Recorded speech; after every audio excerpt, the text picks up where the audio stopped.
Let's talk about the Dragon Prince's use of dark magic in writing complicated characters who struggle with morality and the loss of their own humanity. Oh yeah, I'm excited for this one. Viren, Claudia, and Callum. They are our dear dark magic users. Time to overanalyze. Viren. After Soren got sick, Viren used dark magic to resurrect his son from the dead. This was clearly the utterly desperate act of a grieving father. He was willing to bloody his hands, sell a little bit of his own soul, in exchange for the life of his son. But after this dramatic act, he eventually became very comfortable with dark magic. It became his go-to solution for every problem. Many times, he committed a few evil acts for a noble cause, and as the acts became greater and the nobility of his actions became more and more questionable, it was clear that Viren was a villain. Eventually, there was no good in his actions, and he was just evil. Then, after his death, he recognized the loss of his own humanity. He realized it is never too late to change and chose to leave dark magic behind. For Viren, dark magic is something he built his life upon, but now wants to leave behind. He has done horrible things, but he sees the fault in his actions, and he wants to choose a different path. Claudia.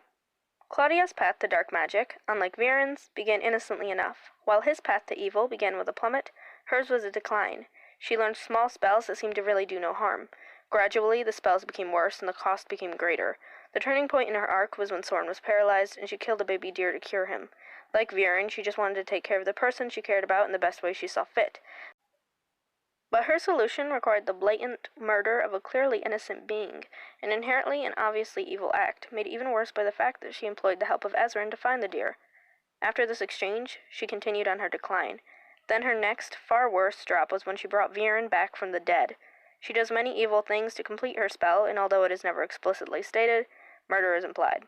Like her father, she has sold her soul in a desperate attempt to take care of the people she loves. She still thinks of herself as being in the right, too. In her eyes, she is simply playing the cards she was dealt, working with what the world has given and done to her. The people that say she is doing wrong are wrong. She continues to walk down a dark path, farther than even Viren walked. For Claudia, dark magic is the answer to everything. It's all she has, all that's keeping everything together. She could never leave it behind. Callum. Callum used dark magic twice, both times to protect his friends and family, specifically to save Rayla. He has sworn off using it again, but the fact that when absolutely necessary, he has done it before, tells us that if it comes down to it, he will do it again. Dark magic is his dangerous last resort. Callum is disgusted by evil, and yet he is also drawn to it. That's why he kept the key of Erebos, despite knowing it wouldn't lead to anything good. That's why he feels so bad about when he used dark magic again in Season 5, because he doesn't trust himself enough to know that it won't happen again. That's Callum's problem. He doesn't trust himself. He feels as if he has no control. Between being puppeteered by Erebos and then forced to do dark magic by Finnegan, he is afraid he has already lost himself. For Callum, dark magic is his worst fear, everything he's afraid of becoming. Now that we've discussed our three dark mages, let's talk about what they all have in common. The main similarity with these three is the fact that they all started using dark magic to take care of the people they love. They are willing to hurt themselves and other people if it means protecting the ones that mean the most to them, evil in exchange for good. Claudia was willing to kill to give her father life, and with all the evil she did, Viren has done 1,000 times worse. I mean, her spell, which required ending at least one person, only brought Viren back for 30 days. Viren brought Soren back permanently, which means he had to have done a lot of bad things. That's an understatement. Callum's acts of dark magic didn't involve any destruction of people or elves. He's not that far gone. But it's less the concern over what specific spells he's done, and more the fact that dark magic is never just one spell. It's not a path he wants to look at, much less begin to go down, and even a little is harmful to the user. Using it for the first time makes your whole body basically attack itself, since it's rejecting the unnatural, evil magic so strongly. So for Callum, the specific spells aren't the problem, but he has dirtied himself a little, and that's the cost for him. But he was willing to make that cost, and Claudia was willing to make hers, and Viren was willing to make his, all to take care of their loved ones. It's because they value their loved ones more than themselves, more than their own souls. They are, or were, all willing to crash and burn and never look back if that's what it took to save his son, or her father, or his girlfriend. That's what they all have in common. And I want to talk briefly about the mirroring between Viren and Callum. There's some crazy mirroring between these two, especially involving an actual mirror. And this is because Viren is what Callum is afraid of becoming. And Callum is currently the High Mage of Catullus, just like Viren was in Season 1. Not only that, but Callum is brothers with King Ezran, just like Viren had a brother-like relationship with King Harrow. and they both have been manipulated and controlled by Erebos. They've got a lot in common, and they are intentionally visually compared to each other often. Viren is Callum's future, at least what he's afraid of it being. And with that, let's talk about where Callum, Viren, and Claudia all are on their arcs and what direction they could be heading in. Let's start with Viren. Viren has just left dark magic behind. He is now in the woods waiting to die. However, obviously they're not going to get rid of such an important character when he has so much more backstory to explore and just got pretty much the best written development of the whole show. So, he's going to stick around.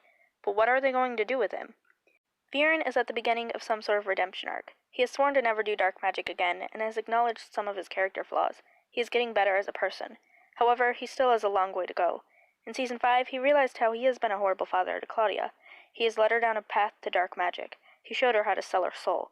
And now she is all wrapped up in this mess with Erebos. She is at a place where it would be very, very hard to turn back. Viren knows his responsibility in causing this. His guilt for destroying Claudia's life was one of his main points in development in Season 5. However, he still has to atone for some pretty big stuff. The next biggest thing being Soren.